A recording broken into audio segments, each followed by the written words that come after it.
recently walked out of an interview and thought, yeah. I did quite well, and I did end up getting the role. But afterward, I kept thinking about why. Because I'm sure everyone else who also applied had done a lot of preparation, maybe the same amount of research. So it made me wonder why the people who didn't get it.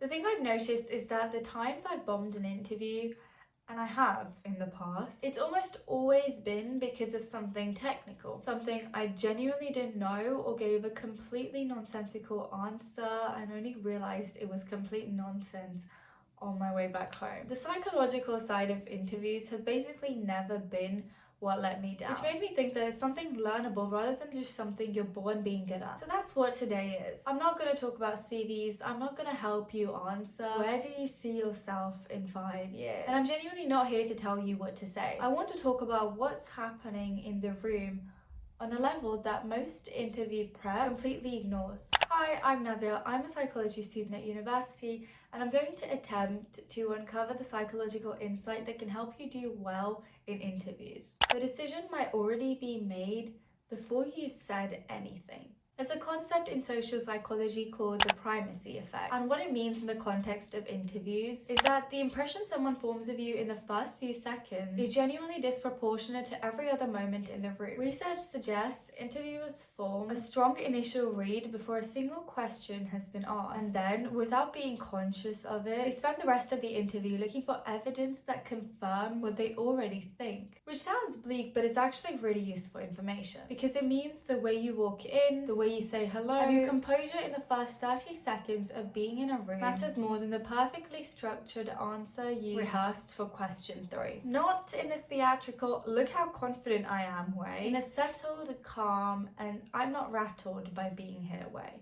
Status signaling without being weird about it. There's a concept called high status body language, and I want to immediately separate it from the whole power pose in the bathroom before you go in conversation, because that's not what I'm talking about. High status body language is actually quite subtle. It's slow, it takes up space without being aggressive about it. It doesn't fidget, and crucially, it doesn't overnod. Overnodding is genuinely one of the most common things nervous people do in interviews. When we're anxious, we nod a lot because we're trying to signal agreement and likability. We're basically trying to say, please think well of me through the medium of head movement. But it reads as submissive rather than warm. The slow, deliberate nod where you pause, process, and then respond, that reads as confident and thoughtful. There is a surprisingly large difference. The other thing worth knowing is mirroring. We naturally and unconsciously mirror the body language of people we like and feel comfortable with. If an interviewer is leaning in, that's a good sign. If you can match their energy and their pace without being weird and obvious about it, it builds rapport faster than almost anything you can say. It's not a trick, it's just how humans work. What your voice signals about certainty. Uptalk is the thing where your voice rises at the end of a statement that it accidentally sounds like a question. It's an extremely consistent signal of uncertainty, and interviewers respond to it,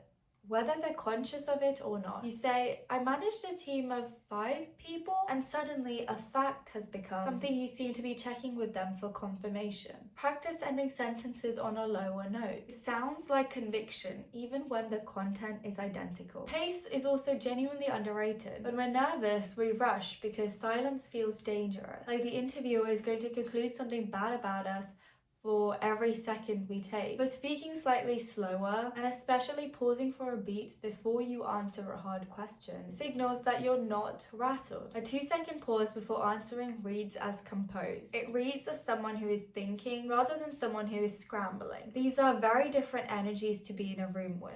Ask before you answer.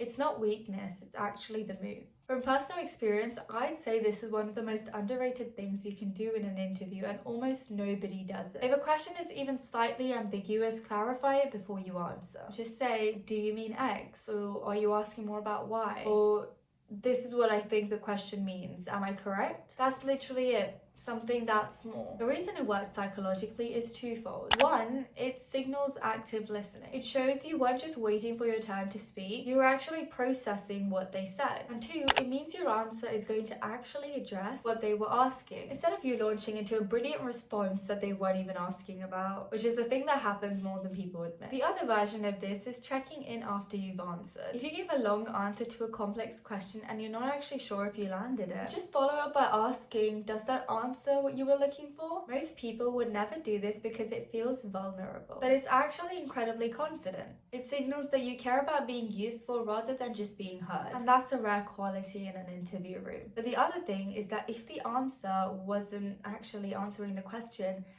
they are going to tell you about that and you get the second chance to answer it correctly. What actually separates people who are good at interviews? Whenever I find out there's an interview in an application process, I get a little spark of hope rather than dread. And I want to be clear that isn't because I'm just naturally super confident or that I just feed off of social situations, which I do a bit actually. But it's because at its core, an interview is a conversation. And I like to think I know how to have a conversation. I've been doing it my whole life.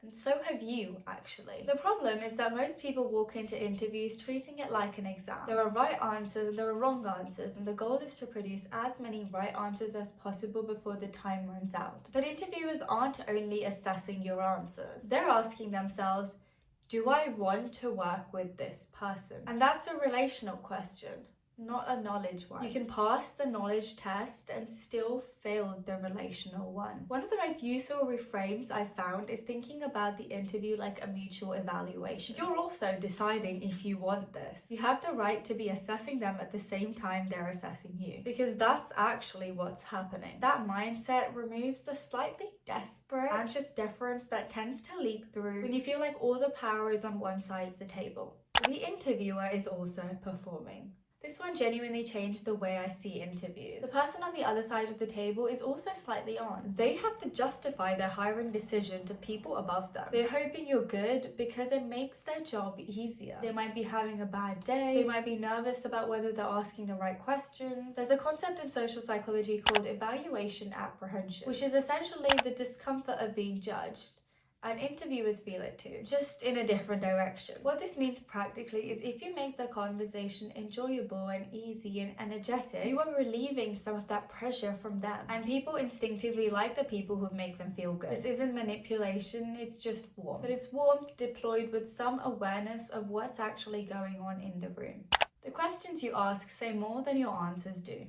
At some point in almost every interview, they flip it. They ask, do you have any questions for us? And this is where people ask something completely forgettable like, what does a typical day look like? Or they go blank and they think they've covered everything. Both of these are wasted opportunities. And the second one is particularly unfortunate because saying you have no questions basically reads as low engagement. The questions you ask signal what you value and how you think. A good question does two things at once.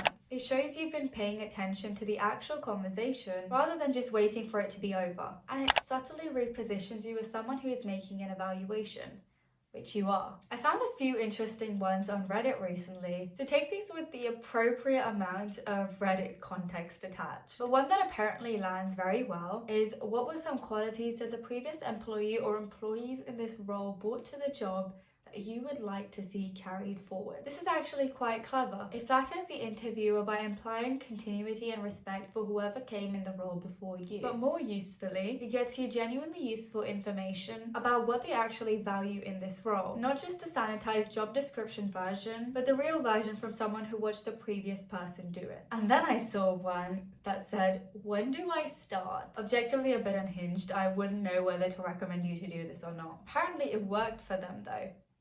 But that would probably only work if you're like 100% sure that you're going to get the role. Anyway, I want to be really clear that none of this substitutes for actually knowing your stuff. No amount of slow nodding fixes a content problem. But if you've done the preparation and you're still not converting interviews, it's worth thinking about what's happening in the room rather than just what you're saying in it. Because a lot of this operates below the level of consciousness on both sides of the table, which means most people never think to work on it. Anyway, I found it interesting. I hope you do too. Thank you guys so much for watching. If you found this video helpful, I would really appreciate it if you would consider subscribing because it would help me out so much. If you stick around, I'll see you in my next video. Bye!